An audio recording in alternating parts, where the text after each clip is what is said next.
வாங்க இன்னைக்கு எண்ணெய் கத்திரிக்காய் புளிக்குழம்பு, காரக்குழம்பு, எப்படி வேணால் கத்திரிக்காய் புளிக்குழம்பு அப்படி கூட சொல்லலாங்க. இது வந்து எப்படி அப்படின்னா, அப்படியே வந்து டேஸ்ட்டு வந்து அல்டிமேட்டாக இருக்குங்க. நீங்கள் வந்து இந்த கத்திரிக்காய் பிடிக்காதவங்களுக்கு கூட இந்த குழம்பு வந்து ரொம்ப பிடிக்கும். அதே மாதிரி நீங்கள் வந்து ஃப்ரிட்ஜில் வந்து 1 மந்த் வரைக்கும் வச்சு கூட நீங்கள் சாப்பிட்லாம். இப்போ வெக்கேஷனுக்கு போகிறப்ப வீட்டில் வந்து செஞ்சு வச்சுட்டு போவாங்க. இது வந்து நல்ல யூஸாக இருக்கும். ஃபஸ்ட்டு நல்லா நல்லெண்ணெய் ஊற்றிக்கிங்க. நல்லா 2 குழிக்கரண்டி எண்ணெய் ஊற்றிக்கிங்க. அதில் இந்த மாதிரி கத்திரிக்காயை வந்து பூச்சி பார்த்துட்டு கரெக்டாக வெட்டி வச்சுக்கோங்க. 4 இல்லைன்னா 6 அந்த காம்போடு அப்படியே வெட்டிக்கணுங்க. ரொம்ப சின்ன சின்னதாக இருந்தால் சூப்பராக இருக்கும். கத்திரிக்காய் வந்து ரொம்ப சின்ன சின்னதாக எடுத்துக்கோங்க. அந்த எண்ணெயில் வந்து அதை போட்டுக்குங்க. போட்டுட்டு அப்படியே லைட்டாக சிம்மில் வச்சுட்டே நல்லா வதக்கணுங்க. ஒரு 2 மினிட்ஸ்க்கு ஒருக்க வதக்கினா போதும். அது உள்ளார வரைக்கும் வதங்கிடும். 2 மினிட்ஸ் கழித்து நல்லா பார்த்தீங்க அப்படின்னா கலர் லைட்டாக சேஞ்ச் ஆகும். அப்போ வந்துட்டு நீங்கள் என்னென்ன ஆட் பண்ணணுன்ட்டு சொல்கிறேன். அதை மட்டும் ஆட் பண்ணுங்கள். உப்பு, கல் உப்பு, அந்த கத்திரிக்காய்க்கு தகுந்த அளவுக்கு கல் உப்பு, மஞ்சத்தூள் கொஞ்சம் கூடவே மஞ்சத்தூள் போட்டுக்கோங்க. அதுக்கப்புறம் வந்து மிளகு ஜீரகத்தூள் 1 டீஸ்பூனு. நல்லா வதங்கி வந்தோடனே பார்த்திங்கன்னா அந்த கலரே சேஞ்ச் ஆகிடுச்சு பாருங்கள். அது கூடவே இதையும் போட்டுக்குங்க, வெங்காயத்தையும் போட்டுக்குங்க, பூண்டையும் போட்டுக்குங்க. நல்லா அந்த கத்திரிக்காய் கூடயே நல்லா வதக்குங்க. இப்போ தாளிப்புங்க. இது வந்து கடுகு, ஜீரகம், வெந்தயம் இந்த தாளிப்பு பண்ணி வச்சுருக்கேன். அதை அப்படியே வந்து தாளித்ததை போட்டுக்கிட்டேன். நீங்கள் வேணும்னா முன்னாடி கூட தாளிச்சிக்கலாம். அதுக்கப்புறம் வந்து சோம்புத்தூள் 1 டீஸ்பூனுங்க. அதுக்கப்புறம் வந்து டேபிள் ஸ்பூனில் குழம்பு மிளகாய்த்தூள் 4 டேபிள் ஸ்பூன் குழம்பு மிளகாய்த்தூள், அப்புறம் பெருங்காயத்தூள் போட்டுட்டு நல்லா வந்து சிம்மில் தாங்க இது பண்ணணும். அப்போ லோ ஹீட்டில் வைக்கும்போது தான் நல்லா உள்ளார வரைக்கும் நல்லா வெந்து வரும். அப்புறம் அந்த மிளகாத்தூள்லாம் போடும்போது அந்த கருகல் வாடை வராமல் இருக்கும்.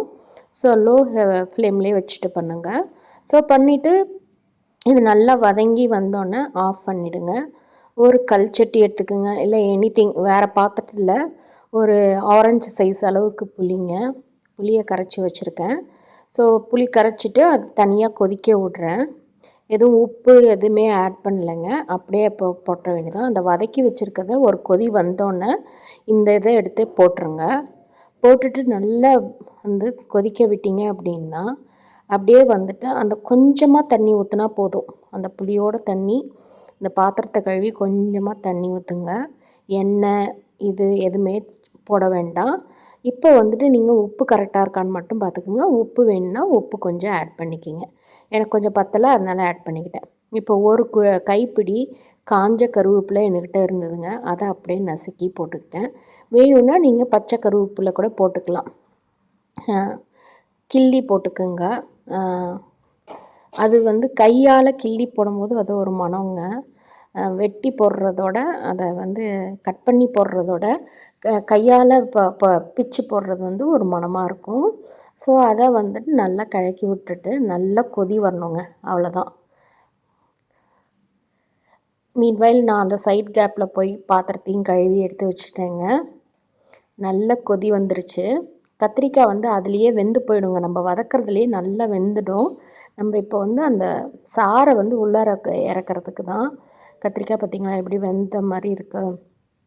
நல்லா கொதித்து அப்படியே வந்து அந்த சட்டிலேயே ஒட்டாதுங்க. அந்த மாதிரி வந்துடும் கிரேவி. எண்ணெய் பிரிஞ்சு அப்படியே சூப்பராக வந்துடும். டேஸ்ட்டு வந்து அல்டிமேட்டாக இருக்குங்க. இது வந்து நீங்கள் அதாவது நாங்கள் வெக்கேஷனுக்கு ஊருக்கெல்லாம் போகும்போது எங்கள் ஹஸ்பண்டுக்கு வந்து நாங்கள் இதை செஞ்சு வச்சுட்டு போயிடுவோங்க. ஃப்ரிட்ஜில் 1 மந்த் ஆனாலும் ஒன்றும் ஆகாது. அந்த எண்ணெயிலே வதக்கிறனால அது அப்படியே வந்து நல்லா அதாவது கத்திரிக்காய் ஊறுகாய் மாதிரி இருக்குங்க. அவ்வளோ சூப்பராக இருக்கும். நீங்களும் ட்ரை பண்ணி பாருங்கள். அந்த வெங்காயம், அந்த பூண்டு, அந்த எண்ணெய், அந்த கத்திரிக்காய் எல்லாம் அப்படியே ஒன்று சேர்ந்து அப்படியே வருங்க. வரும்போது அந்த நீங்கள் ஆஃப் பண்ணிட வேண்டியதான்.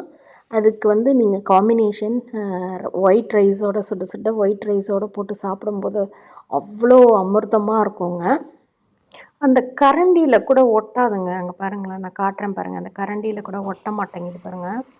இந்த மாதிரி ஒயிட் ரைஸ் வந்து அப்படியே வந்துட்டு நீங்கள் சுட சுட ரைஸில் இந்த குழம்ப கிரேவியை போட்டு சாப்பிடும்போது சும்மா அல்டிமேட்டாக இருக்கும். ஸோ இந்த மாதிரி ட்ரை பண்ணி பாருங்கள். இதுக்கு காம்பினேஷன் வந்து கூட்டு, பொரியல் அந்த மாதிரி எந்த இது மாதிரி பண்ணி சாப்பிட்டிங்கன்னா சூப்பராக இருக்கும். கீரை கூட்டுக்கும் இந்த குழம்புக்கும் அவ்வளோ சூப்பராக இருக்குங்க. அதே மாதிரி பழைய சாதத்துக்கு அல்டிமேட்டாக இருக்கும். பழைய சாதத்துக்கு ட்ரை பண்ணி பாருங்கள். அந்த ஒரு கத்திரிக்காயும் ஒரு வாய்க்கும் அதுக்கும் அவ்வளோ அருமையாக இருக்கும். இந்த மாதிரி அப்படியே ஊறுகாய் மாதிரி ஆகிடுங்க. இது நீங்கள் ஒரு பாட்டிலில் போட்டு வச்சு அப்படியே வச்சிட வேண்டியதான். ஸோ 1 மந்த் ஆனாலும் கெட்டு போகாதுங்க. ரொம்ப சூப்பராக இருக்கும். ட்ரை பண்ணி பார்த்துட்டு எப்படி இருக்குன்ட்டு சொல்லுங்கள்.